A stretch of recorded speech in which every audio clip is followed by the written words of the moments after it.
Hola, sean bienvenidos a una nueva cápsula educativa y el día de hoy vamos a hablar de un concepto que dejamos enunciado en la clase anterior, que es el concepto de democracia. ¿Ya? En la última cápsula educativa yo les invité a que cuestionáramos o nos preguntáramos si de verdad estamos en una verdadera democracia el día de hoy. Pero para esto, lo primero que tenemos que hacer es conocer la evolución histórica de este concepto. Primero, si vamos a la derivación de la palabra, demos significa pueblo y kratos significa gobierno. Por lo tanto, vendría a ser el gobierno del pueblo. La evolución histórica de este concepto parte en la antigua Grecia, ya en el mundo clásico. Si lo vemos en un mapa, aquí está Grecia, todo eso de naranja. Pero en específico, ahí está la polis de Atenas.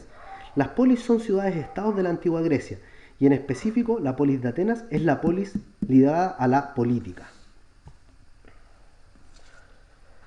La evolución histórica del concepto de democracia se da principalmente con los personajes que ahora estás viendo en pantalla. Primero, Dracón, del 621 a.C., que fue el primero en colocar las leyes por escrito, que antes eran de tradición oral. Posteriormente tenemos a Solón, quien fue, ¿no es cierto?, el que con una serie de leyes, como por ejemplo la abolición de la esclavitud, fue evolucionando en el concepto de democracia. Pisístrato posteriormente tuvo un periodo de 30 años, desde el 561 a.C., pero de tiranía, ¿ya? Un concepto muy alejado del concepto de democracia que estamos analizando el día de hoy. Fueron Clístenes finalmente y Pericles sobre todo quienes lograron consolidar el concepto de democracia en la antigua Grecia. Volvamos a las polis. Las polis eran las ciudades-estado de la antigua Grecia, ¿ya? Donde yo les dije recién que teníamos a Atenas y a Esparta, que eran las polis, ¿no es cierto?, más importantes de este mundo clásico griego. ¿Ya? Es así como llegamos al siglo V a.C., que es conocido como el siglo de oro de Pericles. ¿Quién es Pericles? Pericles fue, de cierta forma, el padre de la democracia griega, quien instauró una serie de reformas para llevarnos al concepto de democracia griega, que hoy en día se enseña, ¿no es cierto?, en todos los liceos y colegios. Dentro de las cosas que estableció el señor Pericles, estableció, por ejemplo, la llamada mistoforia. ¿Qué es la mistoforia? Es el pago a aquellas personas que ejercen una labor política, lo que hoy vendría a ser la llamada dieta. Para esto, para analizar el concepto de democracia y su aplicación en la sociedad griega, también hay que tener en cuenta cómo se distribuía la sociedad griega en el papel. Primero, era una sociedad muy jerárquica, una sociedad piramidal, donde en la base estaban los esclavos, que eran los de mayor población, cerca de 200.000 personas. Posteriormente teníamos a los metecos, que eran los llamados extranjeros, cerca de 38.000 habitantes.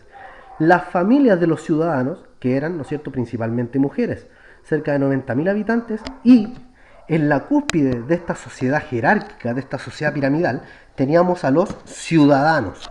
Los ciudadanos eran el menor porcentaje de población, cerca de un 10%.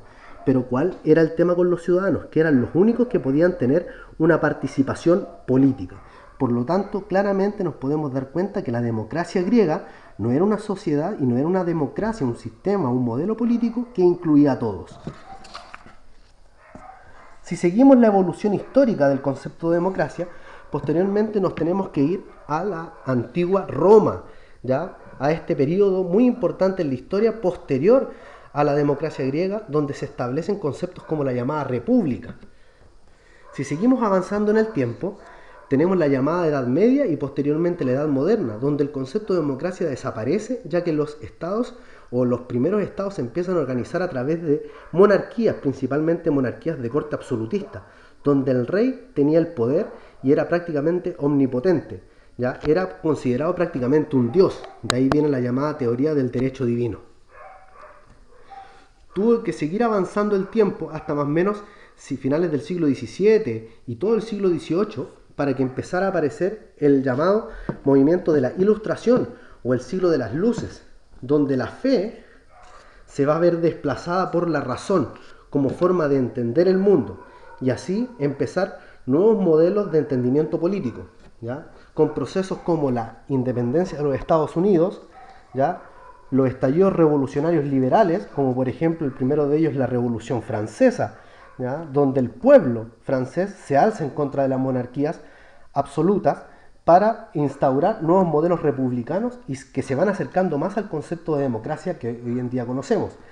Movimientos constitucionalistas, donde a través del establecimiento de la ley, ¿no es cierto?, las nuevas democracias y los nacientes estados comienzan a darse una organización y la separación de los poderes del Estado en tres: el ejecutivo, representado por el presidente; legislativo, representado en nuestro caso por senadores y diputados; y el poder judicial, representado en Chile por la Corte Suprema. Ahora bien, si vemos toda esta comparación que hemos hecho, nos podemos dar cuenta de que el concepto de democracia griega al concepto de democracia que tenemos hoy en día ha ido evolucionando de forma importante.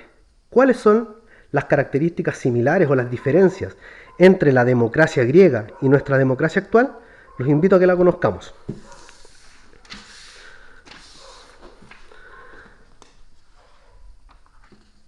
Si hacemos una comparación entre la democracia ateniense o la democracia griega con la democracia actual, podemos tener algunas cosas que son importantes. Primero, en la democracia ateniense había una amplia participación de los ciudadanos, ¿ya? Pero ojo, no todos eran ciudadanos. La ciudadanía era mucho menor. ¿Quiénes eran ciudadanos? Aquellas personas, principalmente hombres, ¿no es cierto?, con una edad establecida y con un ingreso económico establecido. Por lo tanto, era más que nada una participación censitaria, ¿ya? El sistema de democracia ateniense se podía aplicar de buena forma y con participación popular, ya que la población era mucho menor, era un espacio de población acotado, ¿ya? Y los partidos políticos, como los conocemos hoy en día, no existían. En cambio, nuestra democracia actual, tenemos que nosotros delegamos nuestra soberanía a través del voto y le entregamos el poder a una persona, en este caso el presidente, a diferencia de la democracia griega, en la cual el poder se le entrega a una persona, pero no a través del voto, no es a ciegas, sino que este poder se hace a través de un sorteo, donde las personas que salen sorteadas deben desempeñar un cargo político siempre y cuando sea hecho de buena forma. Si no lo hacen de buena forma, el pueblo, la asamblea, los puede destituir. También tenemos, ¿no es cierto?, que en las democracias actuales hay una mayor ciudadanía.